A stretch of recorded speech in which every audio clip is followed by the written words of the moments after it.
ನಾವು ಈ ಆಣೆ ಪ್ರಮಾಣ ಕಾರ್ಯಕ್ರಮಕ್ಕಿಂತ ಸ್ವಲ್ಪ ದಿವಸ ಮುಂಚೆ ಈ ವಿಶ್ವ ಹಿಂದೂ ಪರಿಷತ್ ಬಜರಂಗದಳು ಪುತ್ತೂರಿಗೆ ಕರೆದಿದ್ರು ನಮ್ಮನ್ನು. ಸೌಜನ್ಯ ತಂದೆ, ಸೌಜನ್ಯ ತಾಯಿ, ನಾನು 3 ಜನ ಹೋಗಿದ್ವಿ. ಆವಾಗ ನಮ್ಮ ಹತ್ರ ಹೇಳಿದ್ರು ಅವರು, ಬನ್ನಿ ದೇವಸ್ಥಾನಕ್ಕೆಲ್ಲ ಅಲ್ಲಿ ಮಾತೋಬಾರ ಅಲ್ಲಿ ಮಹಾಲಿಂಗೇಶ್ವರ ದೇವಸ್ಥಾನ ಕರ್ಕೊಂಡು ಹೋದ್ರು. ಅಲ್ಲೇ ಸ್ವಲ್ಪ ಸೇರ್ಕೊಂಡ್ಬಿಟ್ರೆ ಅವ್ರು ಹೇಳಿದ್ರು, ನಾವು ಸೌಜನ್ಯಗೆ ನ್ಯಾಯ ಸಿಗೋ ವಿಚಾರ ನಾವು ವಿಶ್ವ ಹಿಂದೂ ಪರಿಷತ್ ಬಜರಂಗದಳ ಸಹ ಇದ್ದೇವೆ, ನಾವು ಕೂಡ ನಮ್ಮಲ್ಲಿ ಆಗುವಂಥ ಪ್ರಯತ್ನ ನಾವು ಮಾಡ್ತೀವಿ. ನಾವು ಇನ್ನೊಂದು ಕಾರ್ಯಕ್ರಮ ಇಟ್ಕೊಂಡಿದ್ದೀವಿ, ಧರ್ಮಸ್ಥಳಕ್ಕೆ ನಾವು ಎಲ್ಲರೂ ಕಾರ್ಯಕರ್ತರು ಯಾರಿದ್ದೀವೋ ₹1 ದುಡ್ಡು ತಲೆ ಸುತ್ತಿ ₹1 ಹಣವನ್ನು ನಾವು ಡಬ್ಬಿಗೆ ಹಾಕಿ ಎಷ್ಟು ಜನ ಇದೀವೋ ಎಲ್ಲ ಸೇರಿ ಒಟ್ಟಿಗೆ ಒಂದು ಸಲ ಬಂದು ಅನ್ನಸ್ವಾಮಿ ಬೆಟ್ಟದ ಹತ್ರ ಹೋಗಿ ನಾವು ಪ್ರಾರ್ಥನೆ ಮಾಡಿ ಬರುವ. ಸೌಜನ್ಯಗೊಂದು ನೀವು ಇಷ್ಟವರೆಗೆ ಅನ್ನ ಬೆಟ್ಟಕ್ಕೆ ಹೋಗಿ ಪ್ರಾರ್ಥನೆ ಮಾಡಲಿಲ್ಲಲ್ಲ, ನಿಮ್ಮನ್ನು ಬಿಡಲಿಲ್ಲಲ್ಲ, ಅದಕ್ಕೆ ನಾವು ಬರ್ತೀವಿ, ನಿಮ್ಮನ್ನು ಕರ್ಕೊಂಡು ಹೋಗ್ತೀವಿ. ಯಾರು ಅವ್ರು ಹೇಳಿರೋದು, ನಾವು ನಿಮ್ಮನ್ನು ಕರ್ಕೊಂಡು ಹೋಗ್ತೀವಿ, ಅಲ್ಲಿ ಪ್ರಾರ್ಥನೆ ಮಾಡಿ. ಅದಕ್ಕೆ ನಾವು ಹೇಳಿದ್ವಿ ಕೂಡ, ನಾವು ಹೋಗುವಾಗ ಅವ್ರು ಬರಬಾರ್ದು, ಪ್ರಾರ್ಥನೆ ಅಂತ ಹೇಳಿದ್ರೆ ನಾವು ಮಾತ್ರ, ಇಲ್ಲ ಮತ್ತೆ ಅಲ್ಲಿ ಗಲಾಟೆ ಆಗ್ತದೆ, ಅದು ಸಮಸ್ಯೆ ಆಗ್ತದೆ ಅಂತ ನಾನು ಹೇಳಿದ್ದೆ. ಅದಕ್ಕೆ ಸರಿ ಅಂತ ನಮ್ಮ ಹತ್ರ ಹೇಳಿದ್ದಾರೆ ಅವರು. ಆಮೇಲೆ ಒಂದು ದಿವಸ ಮನೆ ಕೂಡ ಬಂದರು, ಇಲ್ಲಿ ಒಂದ್ಸಲ ಆ ಬಗ್ಗೆ ಮಾತುಕತೆ ಆಗಿ ಸರಿ ಅಂತ ಹೇಳಿ ಮತ್ತೆ ನೇತ್ರಾವತಿಗೆಲ್ಲ ಸೇರೋದಂತ ಆಯಿತು. ನಾವು ಫ್ಯಾಮಿಲಿಯಿಂದ ನಾನು ಕೂಡ ಹೋಗಿದ್ದೆ, ನಮ್ಮ ತಂದೆ ಎಲ್ಲರೂ ಹೋಗಿದ್ರು. ಅಲ್ಲಿ ಹೋದ ತಕ್ಷಣ ಅಲ್ಲಿಂದ ಅಲ್ಲಿ SP ಸಾಹೇಬ್ರೆಲ್ಲ ನೇತ್ರಾವತಿಯಲ್ಲಿ ಇದ್ದರು. ಅವಾಗ SP ಸಾಹೇಬರು ಮಂಗಳೂರಿನವರು, ಇವಾಗ ಚೇಂಜ್ ಆಗಿದ್ದಾರೆ SP ಸಾಹೇಬರು. ಅವರು ಹೇಳಿದರು ನಮ್ಮ ಹತ್ರ ಏನು ಮಾತಾಡ್ಲಿಕ್ಕಿಲ್ಲ, ದೇವರ ಹತ್ರ ಪ್ರಾರ್ಥನೆ ಮಾಡೋದು ಬರುವುದು ಅಷ್ಟೇ, ದೇವರ ಹತ್ರ ಪ್ರಾರ್ಥನೆ ಮಾಡೋದು ಬರು, ಮತ್ತೆ ಅಲ್ಲಿ ಏನು ಮಾತಾಡ. ಅಲ್ಲಿ ಏನಿದೆ ಅಣ್ಣಪ್ಪ ಸ್ವಾಮಿ ಬೆಟ್ಟದಲ್ಲಿ ಮತ್ತು ಇಲ್ಲಿ ದೇವಸ್ಥಾನದ ಒಳಗಿರುವಂಥದ್ದೇನು ಅಂತ? ಅಣ್ಣಪ್ಪ ಸ್ವಾಮಿ ಬೆಟ್ಟದಲ್ಲಿ ನೇಮೋತ್ಸವ ಎಲ್ಲ, ಅಣ್ಣಪ್ಪ ಸ್ವಾಮಿಗೆ ನೇಮ ಆಗೋದೆಲ್ಲ ಅಲ್ಲಿ ಅಣ್ಣಪ್ಪ ಬೆಟ್ಟದಲ್ಲಿ. ಇಲ್ಲಿ ಮಂಜುನಾಥ ಸ್ವಾಮಿಯ ಗರ್ಭಗುಡಿಯ ಪಕ್ಕದಲ್ಲಿ ಕೂಡ ಅಣ್ಣಪ್ಪ ಸ್ವಾಮಿದ ಒಂದು ಗುಡಿ ಇದೆ. ಅಲ್ಲಿ ದೇವರಿಗೆ ಅಲ್ಲಿ ಮುಷ್ಟಾನ್ನ ಆಗ್ಬೇಕಾದ್ರೆ ಇಲ್ಲಿ ಅಣ್ಣಪ್ಪ ಸ್ವಾಮಿಗೆ ಇಲ್ಲಿ ಪನಿಯಾರ ಸೇವೆ ಎಲ್ಲ ನಡೀತದೆ, ಪ್ರತಿ ದಿವಸ ಪೂಜೆ ನಡೀತದೆ ಇಲ್ಲಿ ಕೂಡ ಒಳಗಡೆ.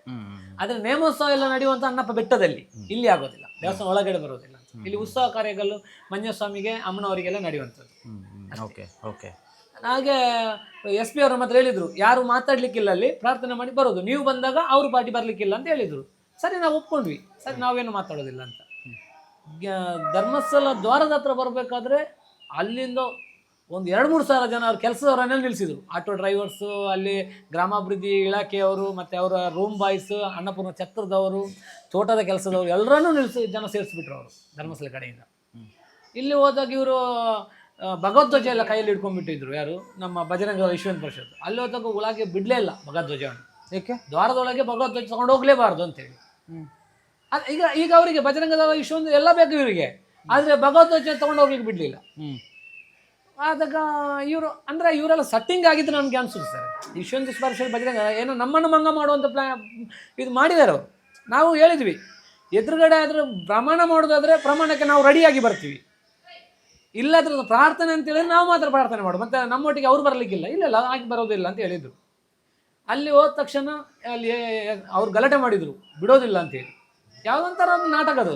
ಆದಮೇಲೆ SP ಸಾಹೇಬರು ಅಂತ ಇವರು ಅಂದರು, ಈ ಬಜರಂಗ ದಳದವರು ವಿಶ್ವ ಹಿಂದೂ ಪರಿಷತ್ನವರು ಇಬ್ಬರು, ನಮ್ಮ ಕಡೆಯಿಂದ ಇಬ್ಬರು, ಸೌಜನ್ಯ ತಾಯಿ ಮತ್ತು ನಮ್ಮ ತಂದೆ ಇಬ್ಬರನ್ನು ಒಳಗೆ ಬಿಟ್ಟರು. ನಾನು ಅದು ವಿಡಿಯೋವನ್ನು ಲೈವ್ ನೋಡ್ತಾ ಇದ್ದೆ.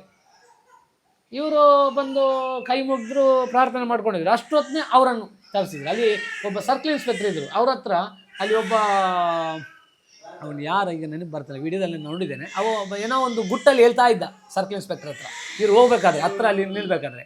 ಆ ಸರ್ಕಲ್ ಇನ್ಸ್ಪೆಕ್ಟರ್ ಹತ್ರ ಹೇಳಿ ಆ ಸರ್ಕಲ್ ಇನ್ಸ್ಪೆಕ್ಟರ್ ಅವರನ್ನು ಬಿಟ್ಟದ್ದು.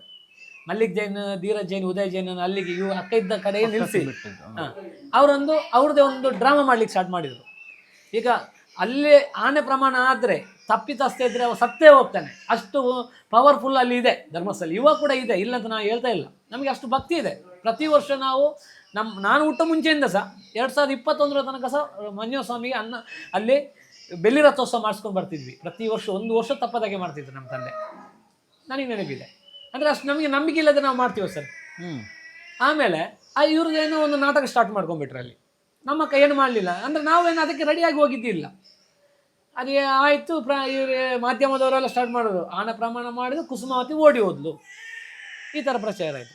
ಆಮೇಲೆ ಸ್ವಲ್ಪ ದಿವಸ ಆದಮೇಲೆ ಒಂದು ಸ್ಯಾಟಲೈಟ್ ಚಾನಲ್ಲೇ ನಾನು ನೋಡಿದ್ದು, ಒಬ್ಬರು ಇಂಟರ್ವ್ಯೂ ತೊಗೋತಾರೆ ಅವರನ್ನು, ಮಲ್ಲಿಕ್ ಜೈನನ್ನು ಇಂಟರ್ವ್ಯೂ ತೊಗೊಳಕ್ಕೆ ಹೇಳ್ತಾರೆ. ನೀವು ಆನೆ ಪ್ರಮಾಣ ಮಾಡಿದ್ದ ಅಲ್ಲ, ನೀವು ಪ್ರಾರ್ಥನೆ ಮಾಡಿದ್ದ?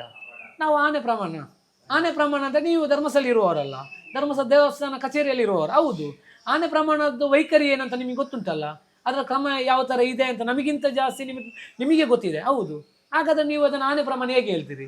ಅಲ್ಲ ನಾವು ಅನ್ಕೊಂಡಿದೀವಿ, ಅನ್ಕೊಂಡದು ಬೇರೆ ಆಗೋದು ಬೇರೆ ಅಲ್ವಾ ಅಂತ ಕೇಳಿದ್ರು. ಪ್ರಶ್ನೆ ಮಾಡ್ತಾರೆ ಅವರು. ಹೌದು, ಹಾಗಾದ್ರೆ ಈಗ ಆನೆ ಪ್ರಮಾಣ ಪ್ರಾರ್ಥನೆ ಅವರಾಗಿ ಒಪ್ಕೊಂಡಿದ್ದಾರೆ ಸರ್. ಸ್ಯಾಟಲೈಟ್ ಚಾನಲ್ ಬಂದಿದೆ, ಅದು ವಿಡಿಯೋ ಬೇಕಾದ್ರೆ ನಮ್ಮ ಹತ್ರ ಇವಾಗ ಕೂಡ ಇದೆ. ಮಲ್ಲಿಕ್ ಜೈನ್ ಒಪ್ಕೊಂಡಿದ್ದಾನೆ, ನಾವು ಮಾಡಿದ್ದು ಪ್ರಾರ್ಥನೆ ಅಂತ ಹೇಳಿದ್ರೆ. ಆವಾಗ ನೋಡಿ ಏನೆಲ್ಲ ನಡೀತುಂಟು ನೋಡಿ ಸರ್. ಈಗ ಇವರೆಲ್ಲ ಮಾಡೋಂಥದ್ದು ನೋಡಿ, ಇವರು ಮಾಡೋದೊಂದು, ಇದರ ಬಗ್ಗೆ ಕತೆ ಕಟ್ಟೋದು ಇನ್ನೊಂದು. ಸೊ ಕುಸುಮಾವತಿ ಅವರು ಮಾಡಿದ್ದು ಕೂಡ ಪ್ರಾರ್ಥನೆ ಅಷ್ಟೇ. ಹೌದು ಸರ್. ಸೊ ಆಣೆ ಪ್ರಮಾಣಕ್ಕೆ ಓಡ್ ಹೋಗಿ